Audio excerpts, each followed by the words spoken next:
Have you ever seen a nigga like a little strange, but I hit it right?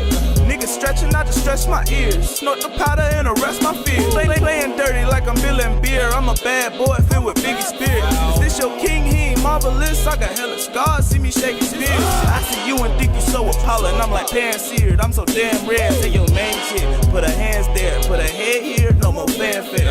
Hello y'all, I be the chillest guy. Stepping off my throne to come and get applause. I be kicking, flipping hella bars like a black belt in hip-hop or martial arts. Welcome to the $1,500 podcast. I'm your host that does the absolute fucking most when he wins money from his friends. Mr. Aloww Boot is in the motherfucking building. I had to get that out, sir. I'm sorry. I see. This is the Something Something podcast. I'm your host that does the absolute fucking most. Mr. Aloww Boot is in the building, and something bodies, I'm $1,500 richer. You want to know why? Because when you bet against LeBron, it might be the worst thing you ever do. It just might be the worst thing you ever do.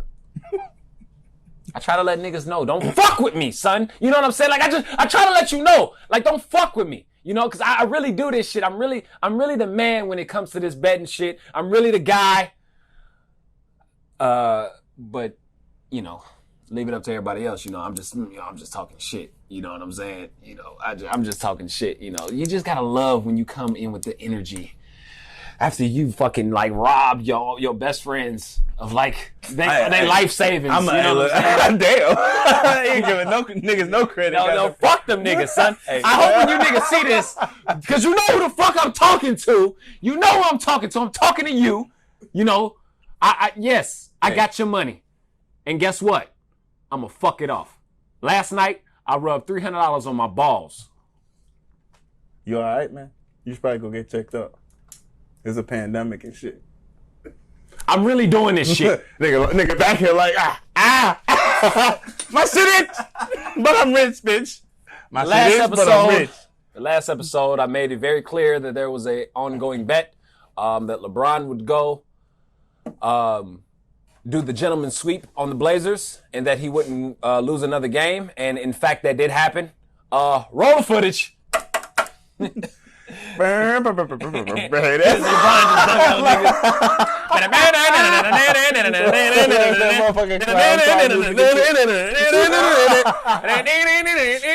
just these niggas at the end. Sorry, Melo. Sorry, Dame.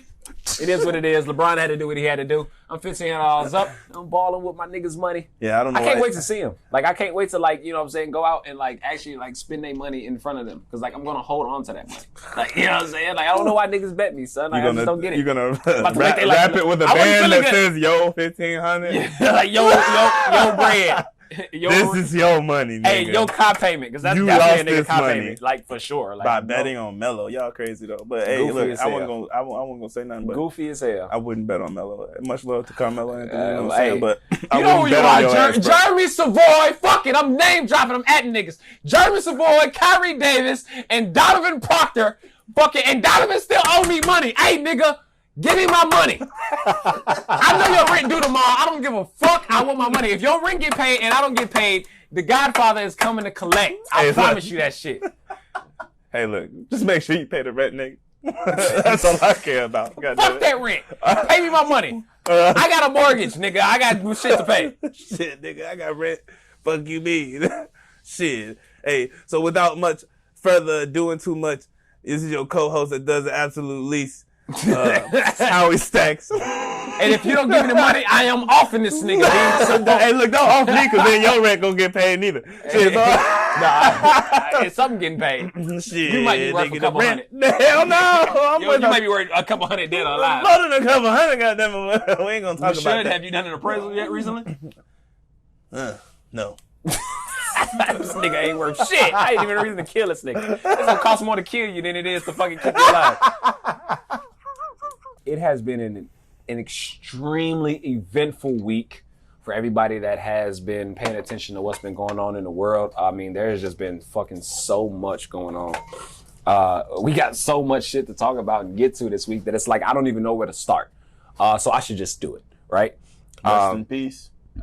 Man, rest in peace to our beloved, our brother, Wakanda forever. Wakanda forever. Chadwick I know he Boseman. was tired of that shit. I know he was, but I mean, it's like, you know, it was a powerful thing for him to even be a part of. When I started to watch back the interviews of him this week, and just like, man, you know, first of all, you're shocked by it because it's like, you know, he was literally living a life of trying to make us better and put us in a different light, right? You know, he was doing that while at the same time battling cancer, colon cancer, right? You know, and shooting all of these great movies is obviously his most notable is Black Panther, right? 42, where he did the biopic of Jackie Robinson, great movie. He also did our frat brother, Mr. Thurgood Marshall. Yeah. You know, so he meant a lot to a lot of black people just for the roles that he chose, but not only that, for the way he put the image out of our people. He specifically picked movies and did things that showed us in a better light. We can't thank somebody like that enough. And now we don't even have the opportunity to even really give him his roses because he's just gone too soon. So rest in peace, Chadwick.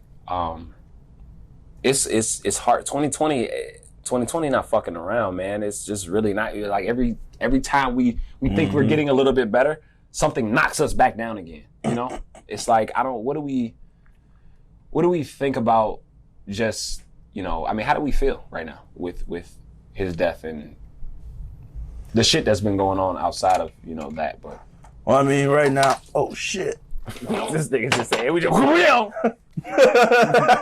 right now it's important to talk about, you know what I'm saying, health. I think first off, a lot of us none of us knew. No. None of us even knew he was sick. And what's crazy is people were talking about him on the internet, like, you know, oh, he's losing weight, he's doing this, he's doing that. Man, I even was like, man, he looking kind of frail. Like, he must be not eating, or maybe it was a movie role. Like, I didn't know. A lot of people said they thought it was a movie role. Yeah. I did speak with people that were like, I thought he was just, you know, method acting or some shit. Which is not far-fetched, right? I mean, 50 Cent did it. I mean, yeah, like he did it. And what's crazy, and it was a good movie. I actually enjoyed it. Oh, you watched it? I did. I was like, damn, this nigga lost all that weight for nothing because I didn't see that shit. It came on BET. Like, it was like it football. Okay. Like, he was a football player and that got sick, and it was actually good. Like 50. Like, it was his early He was in the on, bed looking like Marlon and Lucius. Yeah, right. But he definitely, it was a good movie. Like, you know, but yeah, it was. I didn't see it. That's what I had assumed. I mean, Joaquin Phoenix, that nigga will go on a late night show and act weird just to promote a movie. So like, method acting's not out the norm. Mm. You know what I mean? But and then they were like getting on him for like wearing like a wig. I think he had wore like a wig to like a award show. Was that something that I had heard, or did y'all see like he had wore, like they were getting on him? Like, if you go on Twitter, if you search Chadwick Boseman and like you go back prior to, obviously, like, it'd be hard to do it now, but like if you search Chadwick Boseman wig, and like you'll see like I don't know if he was wearing a wig or not at the time, but it seemed like he was. But I don't know if that was from like the colon cancer. Maybe he was doing whatever. Like, he did a really good job at hiding it. Yeah. Like, and keeping it from us, you know what I'm saying? So that way, you know, he could just live a normal life, I guess, or normal to us. I think he was trying to like pad his legacy before he left. He probably knew. Do you think he knew he was going to die? Oh yeah. Dude, I'm gonna be honest. Like, he had stage 4 cancer. Like, yeah, well, stage 4. Most people don't recover from stage 4 cancer. Now, in my experience, I have encountered some people that have went into remission after stage 4, but usually stage 4 is too far. Like, it is what it is. They give you an estimated time that you're gonna survive, and usually you die sooner. Man, dude, it's like he knew that this whole time, and he was just gracefully. Yep. He knew it since. I mean, okay, so he did 42 in 2013. It was a long time ago, but he did Marshall in 17. So what was his last movie in 2016? He started filming Black Panther, I think, in 2016 though. Okay, but there was something that came out in 2016. So it was like a good 4 years of his movies. Like, I'd say like 4 or 5 movies, I want to say, from really solid to 2020. films. Yeah. He shot while he was sick. And nobody even knew. Nobody even suspected until like a year or two ago when he started showing up real skinny. But he still had his beard and shit, so niggas wasn't thinking. Like, people was like frying him and shit, low key. I mean, people were going in on him. They calling him a crackhead. And I guess the biggest lesson that you take from this is that you never know what somebody's going through, right? So you have to be always understanding. At the same time, somebody that's like fry first and like apologize later, like I can understand how like, yeah, you know, everybody's a target. You know what I'm saying? And if you don't want to be a target, then raise your hands. But he was willing to take all of that on the chin. Like that makes him even more of like a superstar and like almost even a legend in a sense, because it's like he didn't want nobody to feel sorry for him. Right. He didn't want that. Like his thing was like, listen, I want to make sure black excellence is always seen like that. And if I put myself in this kind of light almost, and I'm speculating, but if I put myself in a light where I'm seen as like, I need to be, people need to walk around eggshells like around me, or people need to feel sorry for me. I don't want that, because, you know, I don't want to make any excuses. I just want to succeed, and I want us to succeed. Like that was his whole mentality. I watched a thing where he had like gave a congratulations or a contributory speech to Denzel Washington. Denzel Washington paid for his acting class. Paid for his school, like, and didn't even know him at the time. That's like a pivotal factor in his career, which would have it would have ended everything for him had he not done that. And then he had the opportunity to actually meet him. Like Denzel Washington had said that when he went to go see Black Panther, that was the first time he had cried watching the film in forever. He had cried. He actually shed a tear because he saw the excellence. He made a mention on one of the interviews where Denzel had basically said it was almost like running a relay race where he was the third leg and he literally was passing the baton. He's still in that mode where he's actually running behind the person, but he felt he's passing the baton because this younger generation is moving forward. And he feels so honored to be a part of that. And Chadwick is one of those people that actually was passing the baton too. So he had a help in his career. Without Denzel, there'd be no Black Panther. That's a strong statement to make, you know, for somebody who's moving up in the trajectory that Chadwick was, and then also Denzel being the person that he is. That's extremely powerful for those two things to actually be connected the way they are. At least for me, that's my take on that. 2020 is not playing fair at all, and we have to figure out a way to cope with the loss that we're dealing with right now from Kobe and just so many loved ones from COVID and you know, with now Chadwick and so many other people. We send our love, we send our thoughts with, you know, everybody that's been affected from anything this year. 43 years old is just way too young to go from cancer of all things. But I want to touch on this, and I wanted to make sure I got that out the way. Do you believe at any point in time, like, do you honestly think that with our health, concerning Black people, with our health, that maybe, just maybe, him keeping it a secret could have, maybe it might have done maybe more harm for him than good, or maybe did he think that he already knew he was clocked out? Because I think he already knew he was clocked out. Like, some people just know. Like, especially when it comes to cancer, it's like a whole different ballgame. I don't think that at a certain point, it's like, what can you do? Like, you know your options when you get to a certain point, and it's like chemo and radiation, which are just as likely to make you sick and kill you. So it's like, you either gonna do that or just let the shit run its course. Because I know, like, I have some family members that passed from cancer, so like my granddaddy didn't want to. Which we all have, yeah. He didn't want to do that shit at all. Yeah. And then he lived a lot of life though, you know. Yeah, he did. I think that was the main argument, because like the younger ones in the family, we were mad. We're like, oh, fucking, you know. And he's like, I don't want to put myself through that. You know what I mean? And then understood. He passed. My dad beat lung cancer. I had a friend's mom beat, I don't know what it was, but went into remission. You know, there's a lot of people that beat it, but some people just don't. Like my mama didn't beat it. Man, cancer ran. They gave her 6 months. She was gone in less than 6 months. So like, yeah. I think he knew. Cancer ran its course with my grandma. Like, I mean, like it went from lung cancer to like brain cancer. Like it just like one after another. It just started boop, boop, boop, boop, boop. And like but I learned a lot. That's the kind of the point that I want to make, is that I learned a lot from people that have had it, things that you can look out for, and I want to try to make sure that I say this in a way where I'm not coming off ignorant, or I'm not coming off hey, listen, I want to be respectful. Do you think that with him keeping a secret of it, right? Because I think this will be a talk as time goes on. Respectfully, do you think that it was beneficial for him as to be the level that he was, as successful as he was, to keep it a secret, because maybe that it would shed maybe some sort of awareness for people that may be battling colon cancer, or maybe some of the things that he possibly could have done, or just putting it out in the ecosphere, right? You put it out there, and then maybe certain doctors potentially maybe could have helped him in a way. Maybe. I don't know. Maybe he was seeking all the professional help that he could. I feel like he has enough money to the point where, that would matter.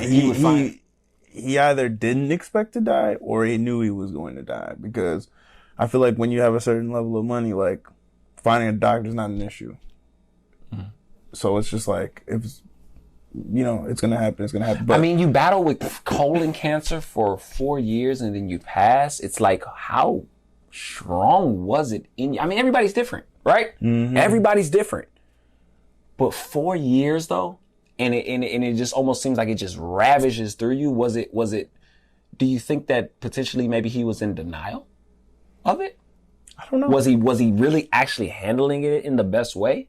Or did he just say, you know what?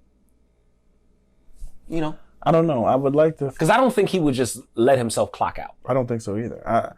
I think that he probably just maybe he did try to treat it, but he couldn't necessarily, because we just talked about the movies that he did while he was sick. Mm-hmm. That might have been what killed him. You never know, because maybe he should have took a break. You know what I mean? That's why I think that he did know that his time was going to be up. So he was everyone has choices, and he chose to basically pad his legacy in the case that he might not be around, right. Which I think, he did it for the culture. He probably most definitely did it for his family. Mm-hmm. I'm sure they're taken care of from royalties and all that shit, whatever the fuck, you know what I mean? Mm-hmm. But there's almost no way. Now, I do have experience with people being in denial. My mama was in denial. She may have had cancer since 2001. She passed away in 2005. She may have had cancer in 2001 and tried to literally ignore that. She didn't ignore it, but she tried to do healthy, pray it away. I'm gonna do healthy, she had breast cancer, put creams on it and shit and hope the shit goes down. But it didn't. It just it got bigger and bigger until people noticed that something was hanging off of her, and she's mind your business. So I know how people be, you know what I'm saying? She was mind your business, and then she started passing out, bleeding all over the place. And that's how everybody started finding out. So it could be either or. Right. Because some people just are I'm fine, I'm good, they ain't, you know what I mean? I'm straight, what are you talking about? Nah, I'm here now, mind your business, leave me alone, this is private, woo woo, but it potentially could affect, but as being a celebrity, I think that he probably didn't want to be known for that either. Yeah, he's I got Black Panther. I'm not trying to fucking come out and be I got cancer and ruin the moment. You never know how someone's thinking about it. Right, you don't, and you never know. That's what's upsetting about it too, in a sense, because you don't know what Black people Panther are going was through. A symbol of strength for especially for the kids. Motherfuckers was white people went crazy over Black Panther. People love Black Panther. You don't want to just I feel it's a blow. People are hurting. Me, I understand it's a fact of life. It is what it is. You know what I'm saying? You come in, you leave. You know what I mean?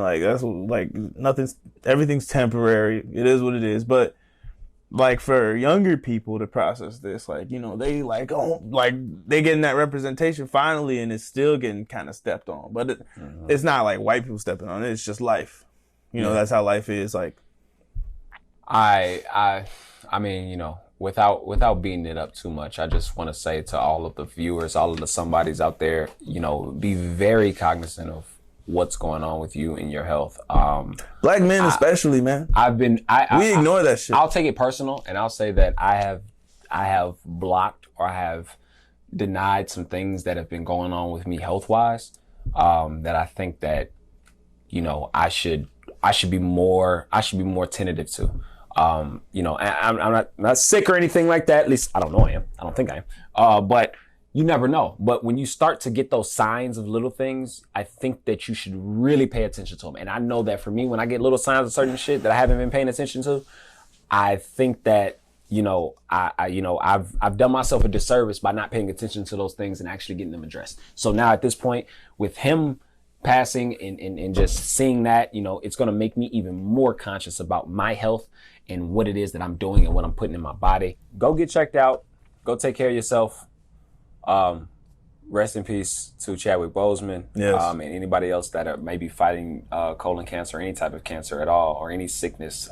We wish the best. And yeah, that's what we have to do that. We have to pay attention to ourselves. We know ourselves better than anybody. So please take care of yourself, somebodies. We do not want you to end up in a situation where you don't know, so that'll be that. From terrible to almost worse news. We've lost another. Well, we haven't lost him. He's alive.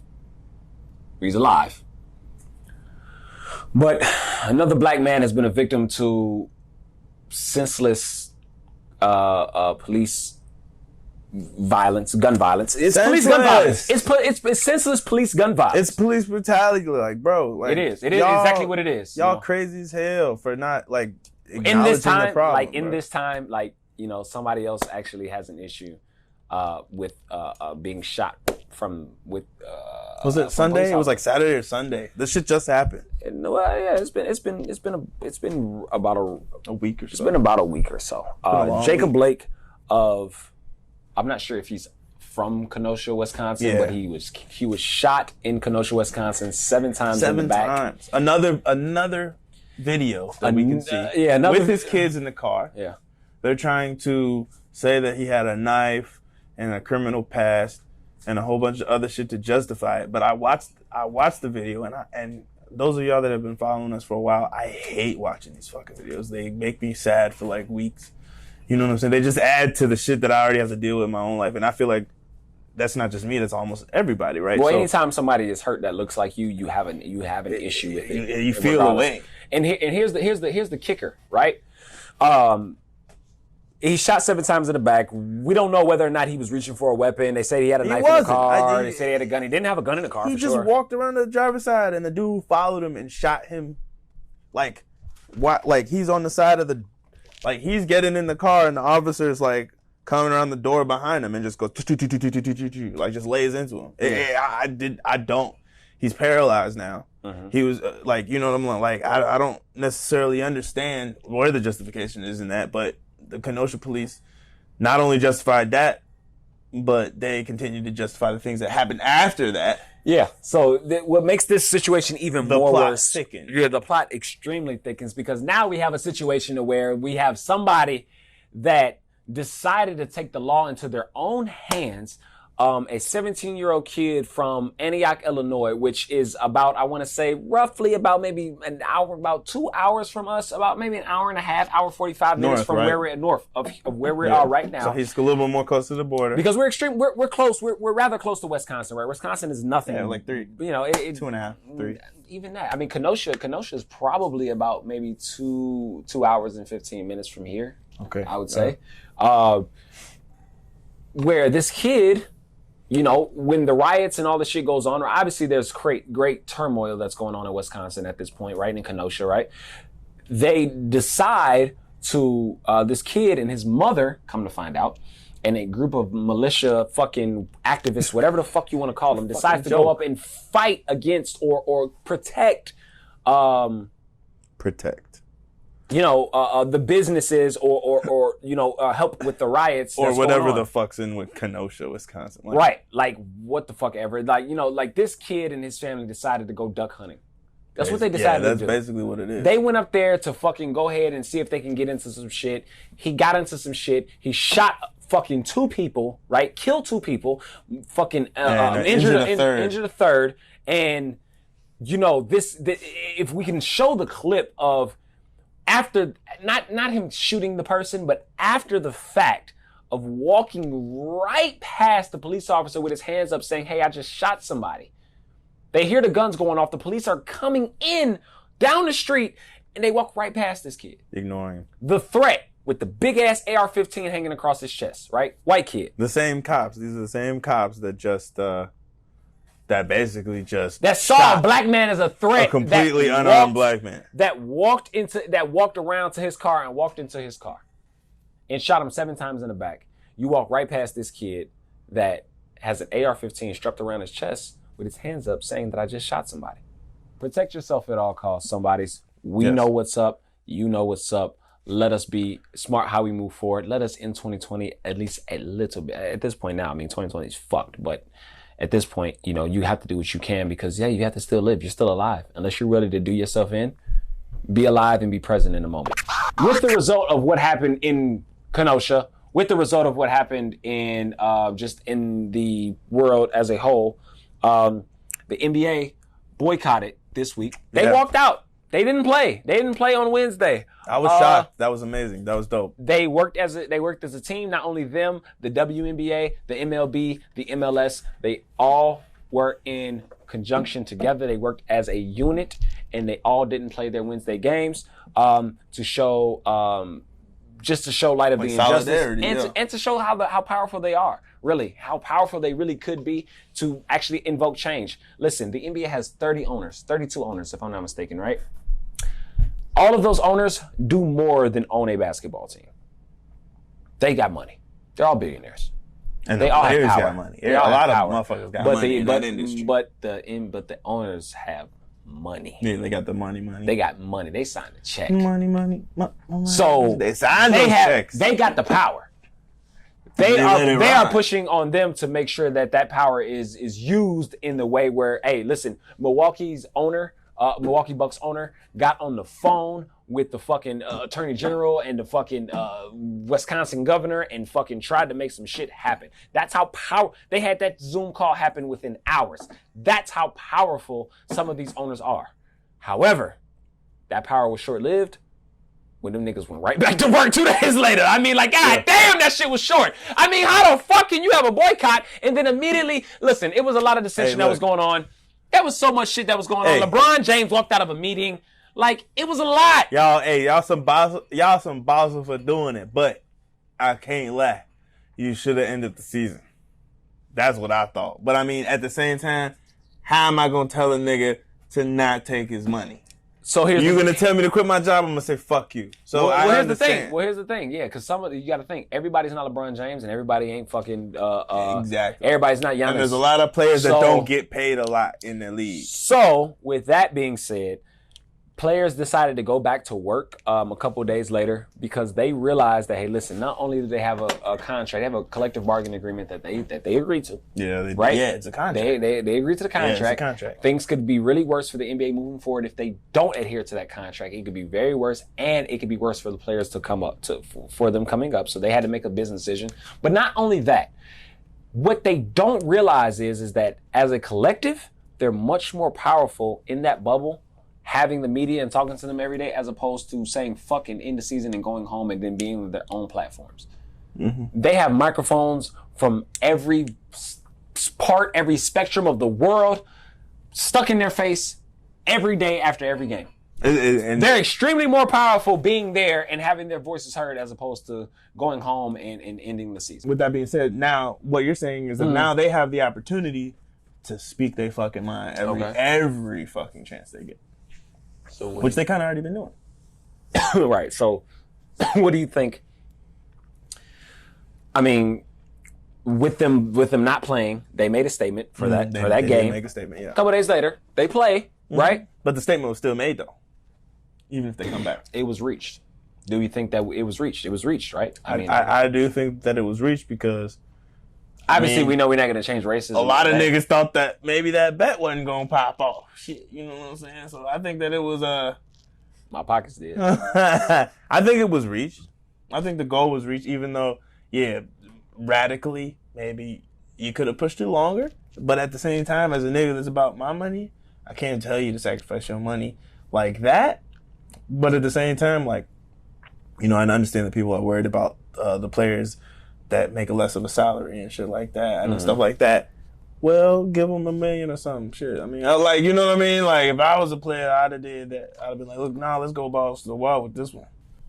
Well, it takes years of being ingrained in bullshit to make non-logical decisions. Right. Well, I mean, at this point now, we understand what the NBA represents. We understand what the ownership of the NBA is at least attempting to try to do to make their players more safe and feel more of a cohesive environment, right? A little different than the NFL and what they present.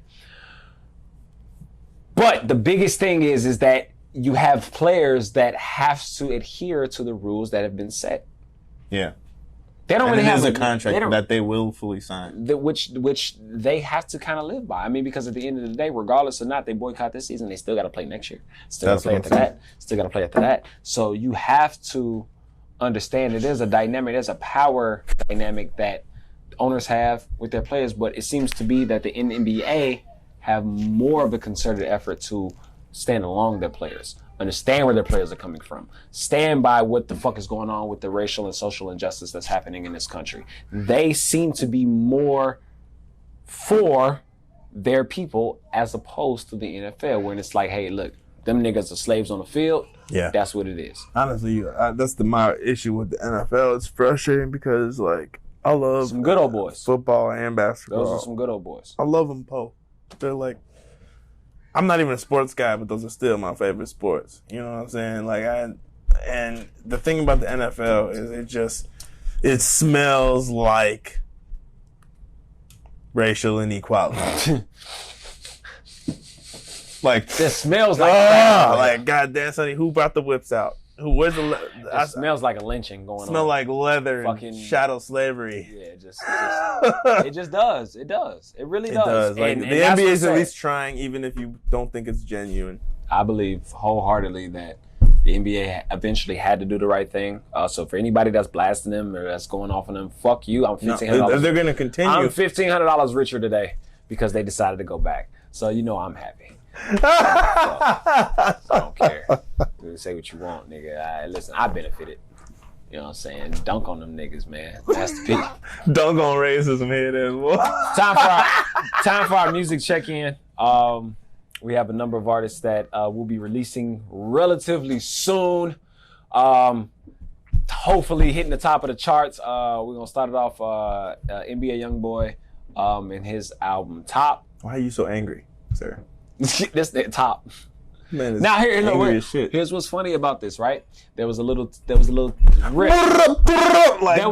riff that was going on because NBA Youngboy's album cover looks like Roddy Ricch's album cover, which they look almost just alike. Yeah, that is Roddy Ricch's album cover. Right, his chains are tucked in. That. Yeah, all right. Which was a great album, by the way. Roddy, you did a great job, bro. If you ever NBA see that. Youngboy. Oh, hell no! Oh, boy, you tweaking. Why? I ain't never seen this shit. Look, hey, look, what? Oh, hell no. This is why. Let me shut up. This is why Hurricane hitting y'all shit. I'm kidding. I'm fucked up. That's fucked up. Delete that, please. That got nothing to do with nothing. Why you say that? That has nothing to do with anything. That has nothing to do with nothing. Niggas is drowning right now, and you have the audacity to say that that's the reason why, because them niggas' album covers the same? You might be right. You just might be right. Don't encourage me. Hey, look, what the fuck? Give me this Evan Williams. I'm going to be 100 with you. And that NBA Youngboy nigga, he look like he might slap a nigga and give him herpes. But don't you joke about the bump. The bump on your rump, man. The bump on your rump, man. Bumps in a rump. Hey. No, don't listen. Hey, listen, man. So You can still live a great life and have the hurt. What is Roddy? Okay, no, look, I'm sorry. What is NBA YoungBoy album title? Top. Top? I sure would love some top right now. I sure love that album name, boy. Top. Seriously? That's exactly what it is named. Top. His name Top. They call him Little Top. Look, shut up. I swear to God, there's a song called Little Top. Have you not heard Little it? Top? Nigga, Top. Get the fuck out of here. Little Top. Here. Little Top. It's one of my favorite NBA YoungBoy songs. Little Top. They call him Top. I don't know why. I don't know. Right. He's from the top. No, because he's from the top. Like, he's from Baton Rouge. He's from the top. He's it's like from the bottom top, of the yeah, top. the top of Louisiana. No, he's from like Baton Rouge is like in the middle. Like, look, he's So from the the top, like the neighborhood. the is top from, of the boot. No, I think he's actually the neighborhood is top. Called the top. Like we like in our neighborhood, we had like down bottom and we had an up top. So like if you was from up top, like you stayed like closer to like the fucking expressway. Like you stayed closer to the E-way. If you was down bottom, you stayed in like the back of the like neighborhood. I'm assuming that's what it's kind of like because there's a lot of neighborhoods like that. So that's my assumption. But I think that's his nickname is Top. Like I don't know, because he's from the top. I don't know. Top. He might be on top. She might be on top. He might like Top. I don't know. I mean, I like NBA YoungBoy. He sounds good. I'm not trying to hate on him at all. And you already know, like Roddy. I like Roddy. You kind of a hating ass nigga though. You think I'm a hating ass nigga? You a hating ass nigga. Well, maybe. Exactly. See, look, Well, I mean, admit it. I'm not a hater. If anything, shit, I'll be trying to make a case for niggas that don't deserve it. well, listen, I think that might be worse. I'm not saying you don't deserve it, young boy, but change your fucking album cover. No, listen, it's too late. He's already about to put it out. There's nothing you can do. So he the top. So he getting top. But why would Roddy you Ricch. copy that though? Oh well, sir, I don't think that. I don't. Or is Roddy Ricch getting the top from him? Oh man, see, listen, That's nah. I would like them. I would like them to be on the show one day. I would like for both of them to be on the show together, but you know what I'm saying? Like, ain't nobody coming to see two niggas with the same album cover, so you feel me? I mean, people are gonna buy it though. I know people gonna buy it. It's gonna be niggas that ain't see Roddy Ricch. Do you think cover. that it was by accident though, or it could have been on purpose? It could have. No, hell no. Look, nigga, Antisocial was. Look, I'm gonna be okay. 2020, Antisocial has been part of the soundtrack for 2020. Okay, I mean niggas been taking off, right?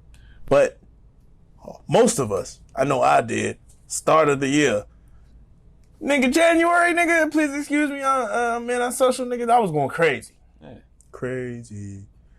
So he did it. Took it to the forest, put the wood in the mouth. Okay, bitch, yeah. So he did it on purpose? What did he say? So He said a whole bunch of shit. Look, I'm not gonna say that he did it on purpose, but I'm gonna say that shit does look exactly the same, and it's after the other shit that was already also done on purpose. So, yeah, he did it on purpose, nigga. What the fuck? Come on, man. Herpes is real. All right, he so did the herpes on purpose. Herpes on purpose. The herpes is on purpose. That is so ignorant and fucking dumb, and I don't have time.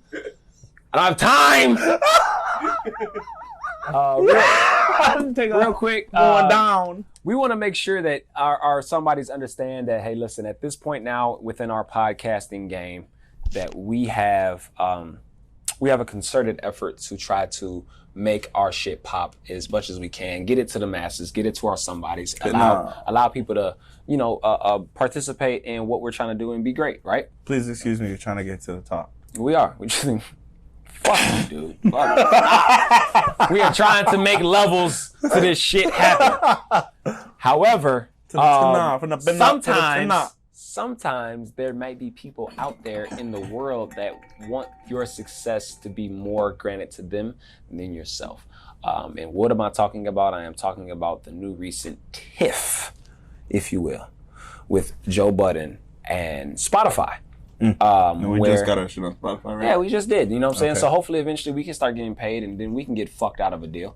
Like him. Because at that point now we'd be making some money. I'm gonna be honest. To say you get fucked. The deal that he took, that he declined, we probably would have took. So Spotify hit us up. No, I'm just playing. I'm just saying, hey, listen, Spotify. How many times we gotta say it before they start promoting that shit? Spin up to the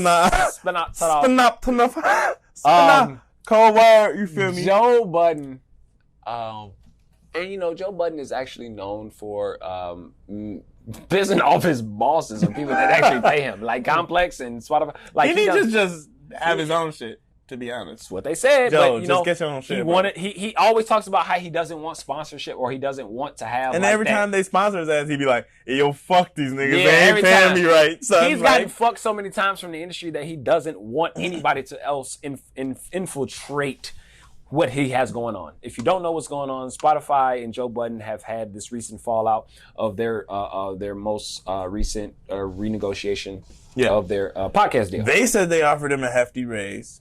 He said, "Fuck you." He paid way more for somebody else. Yeah. And he said that basically by the end of September, he don't know where the next podcast is going to be coming out on. Listen, I'm gonna tell you right now, he'll have. I'm sure it'll be fine. He'll have plentiful people. I mean, his podcast does great numbers. Somebody gonna offer most him people do podcasts. The Spotify deal plus $1. Yeah, somebody's gonna fucking come to the table. Whether it be maybe Apple Music gets back into the game and gets strong with it, right? You know what I'm saying? Like, I mean, Spotify's definitely trying to grow on the podcast front. But that's the thing. Do we understand that this is still very new? Like how to work this podcast shit is a lot different, and a lot of these big media markets are trying to run. They're trying to tap in. But they're trying to run it like the music business, like Apple Music and shit. They're trying to run it like they are, and it's not. They can't do it. They can't do it the same because we really have our content, and our content can get out a lot fast. Like a lot of times, this and content it's more is relevant, and not that it's more relevant to music, but we're talking about like. I'll be honest with you, as a nigga that's involved in a podcast. I'm not necessarily part of y'all market. Like, I'll watch a couple here and there, but like, people are really out there like fucking listening to podcasts. I pay attention watching. I don't know the fuck you talking about. Everything. I pay attention to the podcast grind. I know who's out there. I know who's fucking working and who's hustling. And I know who's fucking off and just, you know what I'm saying, doing this shit for cahoots and fun and shit like that. You know what I'm saying? So at this point now, excuse me, as I surely pull this cup that I'm sure somebody's spitting. As I pull my cup, which I'm sure somebody spit in. My favorite Dave Chappelle skit, the player haters ball. I think what it is I think a lot of these companies are the player haters ball. Yeah, I'm gonna be honest. Like, you know what I'm saying? Corporations are the player haters. They don't want us to grow in this facet because right now. Do you honestly think that the podcast market is becoming like the music industry, or are they trying to? Because I see that. I don't know if it's becoming like the music industry, but I do notice that. Well, one, I've noticed that some podcasts is actually growing exponentially, especially compared to Howie Stacks. I've been doing Howie Stacks for almost 11 years now, and in 6 months, we've seen more growth off podcasting than I ever have off of doing music. Right, so let that be recorded. Okay. So this is definitely a new market that could be tapped into. So everybody's trying to get their bread out of it. So I don't think Joe was wrong for wanting his bread, because he's like, look, nigga, I'm a motherfucking, what do you call it? First adapter, whatever the fuck you call it. Like the first nigga in the market. He's one of the motherfuckers that's been in there, like Joe Rogan, Joe Budden, like a bunch of niggas. They've been doing this shit for 5-6 years already. Now it's becoming a mainstream thing. I'm a vet in the game. Give me my paper. Now, whereas with us, we'll be like, shit, I'll do it for 200 type shit. Like, done. I'm not gonna do it for 200. But I'm just saying, like, you know, when you new and you up and coming, like, you'll take less. Mm-hmm. So that's the problem with a lot of these companies, is they treat people that are like vets and pay them newcomer money. Mm-hmm. You know what I'm saying? But I do think that we're going to see like a burst in podcasting, because I feel like podcasting is a niche right now. Mm-hmm. It's a niche. It's a niche for sure. People will pay to see other people talk when they have something to talk about. It's crazy. And they have good and in the way they talk about it. You see, it's not just enough to actually have a conversation. It's the way you have it. So if you are entertaining enough to where you can actually bring the masses in and give them some substance, and give them something to talk about, you know what I'm saying? You might get some top. I mean, you might be able to do what it is that we do, and you know, talk. I just want to be famous and get some top. And what's crazy is, I just never needed to be famous. Can to get YouTube pay us some top? Huh? You said what? Can YouTube pay us some top? Can who? YouTube. Get me some top? Can they pay us some top? I'm gonna be honest, I'd rather them pay us in money. What if they just sent somebody to just like every week they just pay us like here's your weekly pay, here's your weekly top. I'm here from YouTube. YouTube. Off to your producer's house now. and then we have to be like, it's 4 of us. I mean, they only sent one YouTube rep. That's 25%. I think that. Who going first? Just get that chick that sucked off all the Phoenix Suns. She would be extremely. Selena Powell, whatever. That was Selena. That was her friend. Selena Powell. Yeah, I mean they all came in. I mean we were cool. You know, I went up to come from the other nigga, and then I fucking sucked off 7 NBA players. Like, okay, that's gonna be some podcast 2023. We gonna all get paid in top. Sorry, wives. You know what I'm saying? No, I'm just playing. Sorry, wives. Sorry, wives. Like you two, when they pick us over Joe Budden, you know why? Okay. Yeah, because Joe Budden's like, I'm not getting paid in top. We're just gonna all sell out. Like, you know what I'm saying? Like we're gonna take a third of his contract and some top. Yeah, like that's exactly what's going. We're gonna be there with NBA YoungBoy. Yeah, we're gonna be YoungBoy. It's gonna be 4 of us. NBA YoungBoy gonna be playing in the background, and like we listening to top, getting top. It's all good. It's just what we do. It's just how we rock over here. I think that Spotify, if you are listening to us and you understand that, listen, we will take that deal. If you still have it on the table, but not only will we take that deal, we're willing to be more, negotiable in how we interact with our deals. I mean, listen, we're not as famous as Joe Budden, right? So but we have content. I mean, just look at our shit. Please pick us up. Please! We trying to get paid. We all want to quit. We trying to get some top. Some top from you. Spotify, we want top. YouTube. And YouTube, we want top too. We want some top. We want top. We want top. I mean, we want top on top of our top. We want the top. We want the top at the top. If we don't get top to the top, if we not the toppest top of the tops, then we don't want to talk. Exactly. We want the top while we're at the top. What's the top to WAP ratio though? The top to WAP ratio. It's about 4-1. Why are you throwing in word problems, Chris? Because listen, the more WAP you get, the less top you need. But the less WAP you get, the top, it feels like the WAP when you get the top. That feels like WAP. Yeah, see, no, never. It never felt like that. You never had no top that felt like no WAP. I can't talk about it on camera. I mean, you got 3 kids, so you say it's all you need to say, maybe.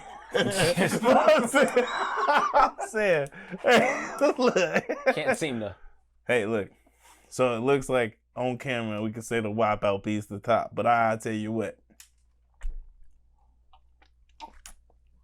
I done had some 10 knot, and I ain't got no kids, so the 10 knot got the shit's beat. If they're the same, I can't tell the difference. If your females could get pregnant from the mouth, then maybe I would have a whole lot of mouth babies. 16 babies. 3. 16 today. 1.5. I'm getting some top right now. I don't give a fuck. Where? Right now. I'm not gonna look. I'm not gonna look. I always doing freaky ass shit behind the some podcast. That's absolutely fucking insane. So let us this be a lesson to us that we need to understand what negotiating contracts are like and what this podcast thing is different. It's new. It's coming to the table. That does seem like the theme, right? When we step up to the table, From the when we're NBA ready to the whole podcasting thing, it's all shit. about negotiating contracts. When life is good, we're just like, yeah, cool. I'm just happy to be here. Sign whatever the fuck you want. Right. But the truth is, man, if you're worth more, you should ask for more often. Anybody that listen, let this be a rule of thumb. Anybody that comes to you that wants to offer you money for something that you have, negotiate because it's worth a whole lot more. Negotiate. Nobody's gonna come to you. They want you. You're worth more than them. There you go. I mean, not worth more than them, but you understand what I'm trying to tell you. All right, and I'm not saying I know, because I don't know. Joe Budden's been around a long time. I've learned a lot from Joe. He did anything Listening wrong. to Joe Budden over the years, I've learned a lot from him when it comes to negotiating contracts and when it comes to actually being ahead of your shit. He probably did the right thing, because the truth is, a lot of people down Joe Budden. He can make more money, probably. Yeah, look, a lot of people talk shit about Joe Budden, But the truth is, he's been like, fucked so many times that he actually gets Yeah. what it is to actually like negotiate and actually like be in charge of his own shit and to be the head of his own shit and not have anybody control him. if you're smaller on the scale, owning your own shit, 9 times out of 10 you make more money anyway, so it doesn't matter. So that wraps up another week of the Something podcast. It has been an eventful week. A lot of shit that we had to discuss and get off our chests to make sure that, you know, you guys are aware of what the fuck going on. Please like, comment, share, and Subscribe to the Something podcast. Make sure your friends of friends of friends know what's going on to let them become somebodies. Hopefully they can win a $100 Visa gift card, just like our last week's winner. So hopefully you'll be next up to be able to get some free money from us. And thank you again. We definitely appreciate you coming out. Rest in peace again to Mr. Black Panther, Chadwick Boseman. We appreciate you for all that you've done while you were blessing yourself with your presence and your talents on this earth. We definitely appreciate you. You know, shit. I mean, it's not a lot I can say in regards to that, man. This is about as much. You got anything that we need to wrap up with? Something that we can. Actually, no. I think that's about it. That's about it. Yeah. Again, wash your hands. Wash your hands, wash your ass. And get some top. Please excuse me, I'm just getting the top. Please excuse us while we get some top. All right, you good now. We good. All right, we done. Very soon. Huh? Huh? Well, who you talking to? You talking to your... No, just... Oh, this nigga wildin'. No, I was just... You talking to the bitch on the hill. No, it's fine. She act like she not sucking your dick, too. We out. Peace out, motherfuckers. Always felt I had a lot of wisdom. Born with common sense, I like to listen. Yeah. Trying to get an edge on competition. Throwing up the shot for the win, I won't break it. I pledge allegiance only to myself. And most of life is overcoming hands you've been dealt. It's such a soap opera as the world is always turning. Enlightened creatures keep our minds open, fucking for it.